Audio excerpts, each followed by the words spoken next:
नमस्कार दोस्तों, कैसे हैं आप लोग। उम्मीद करता हूँ आप लोग अच्छे ही होंगे। तो चलिए जानकारी ले लेते हैं कंप्यूटर की कार्य प्रणाली के बारे में। तो चलिए वीडियो को शुरू करते हैं। वीडियो को शुरू करने से पहले एक छोटी सी रिक्वेस्ट है, जिन्होंने अभी तक चैनल को सब्सक्राइब नहीं किए हैं तो प्लीज़ जाकर लाल बटन को दबाकर चैनल को सब्सक्राइब कर ले और बेल आइकन को प्रेस कर दे, ताकि हर एक आने वाले वीडियो का नोटिफिकेशन सबसे पहले पहुँच सके आप सबके पास। तो चलिए वीडियो को शुरू करते हैं। दोस्तों, बताया जा रहा है कंप्यूटर को ठीक प्रकार से कार्य करने के लिए सॉफ्टवेयर और हार्डवेयर दोनों की आवश्यकता होती है। अगर सीधी भाषा में कहा जाए तो यह दोनों एक दूसरे के पूरक हैं। बिल्कुल बात सही है। बिना हार्डवेयर सॉफ्टवेयर बेकार हैं, बिना हार्डवेयर सॉफ्टवेयर बेकार हैं और बिना सॉफ्टवेयर हार्डवेयर बेकार है। मतलब यह है कि कंप्यूटर सॉफ्टवेयर से हार्डवेयर कमांड दी जाती है। किसी हार्डवेयर को कैसे कार्य करना है उसकी जानकारी सॉफ्टवेयर के अंदर पहले से ही डाली जाती है। बिल्कुल बात सही है। कंप्यूटर के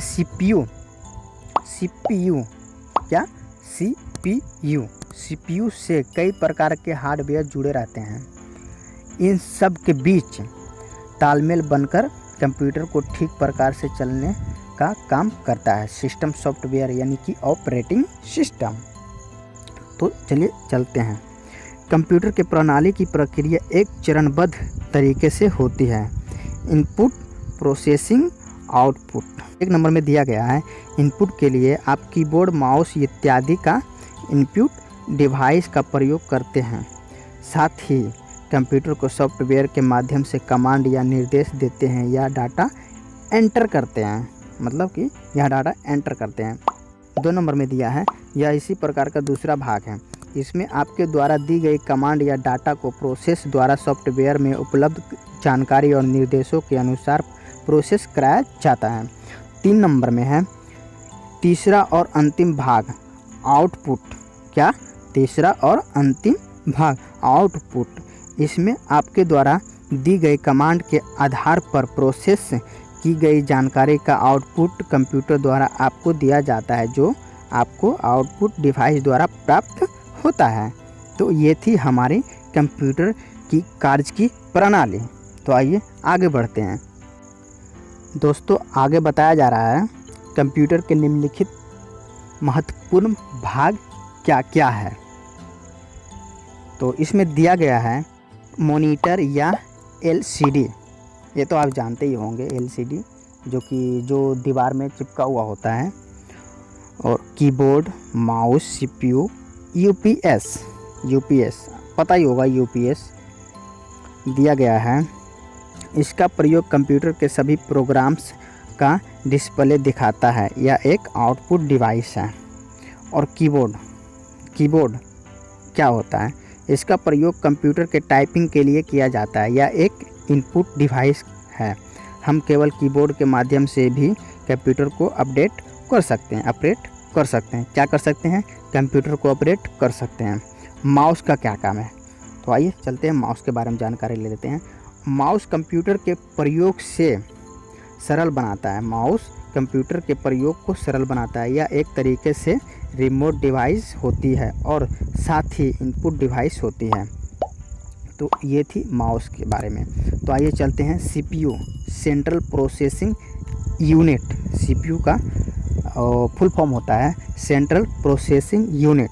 तो इसकी क्या काम होती है तो जानते हैं। यह कंप्यूटर का महत्वपूर्ण भाग होता है। क्या होता है?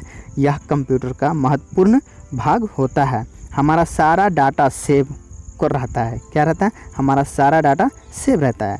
कंप्यूटर के सभी भाग सीपीयू से जुड़े रहते हैं। और जानते हैं यूपीएस क्या काम करता है।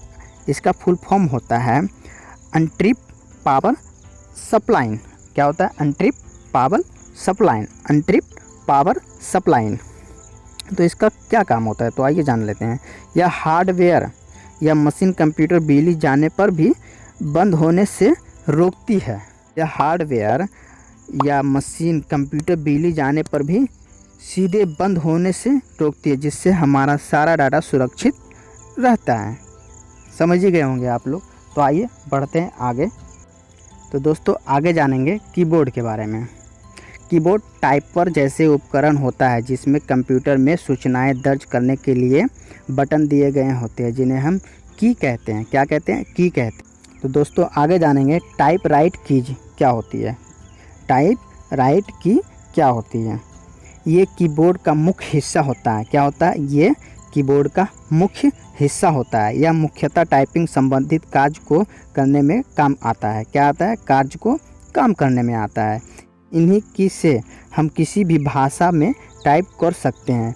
इसके लिए सिर्फ आपको कंप्यूटर के फ़ॉन्ट बदलना होता है। क्या बदलना होता है? कंप्यूटर के फ़ॉन्ट। दोस्तों आगे दिया गया है फंक्शन कीज। क्या? Function keys. आखिरकार फंक्शन कीज काम कैसे करती है? तो इसमें दिया गया है टाइपराइटर की के सभी ऊपरी भाग में एक लाइन में 1 से लेकर 12 संख्या तक रहती है। क्या रहती है? 1 से लेकर 12 संख्या तक रहती है। किसी भी सॉफ्टवेयर पर काम करते समय इनका प्रयोग उसी सॉफ्टवेयर में दी गई सूची के अनुसार अलग अलग तरीके से किया जाता है। क्या किया जाता है? अलग अलग तरीके से किया जाता है। दोस्तों आगे दिया गया है कर्सर कंट्रोल कीज। आखिरकार कर्सर कंट्रोल कीज कैसे काम करती है? तो आइए चलते हैं। इस कीज से कंप्यूटर के कर्सर को नियंत्रित किया जाता है। क्या किया जाता है? कर्सर के नियंत्रित किया जाता है। इससे आप कर्सर को अप डाउन लेफ्ट राइट आसानी से ले सकते हैं। तो आइए जानते हैं कर्सर कंट्रोल कीज के बारे में। इन कीज से कंप्यूटर के कर्सर को नियंत्रित किया जाता है। क्या किया जाता है?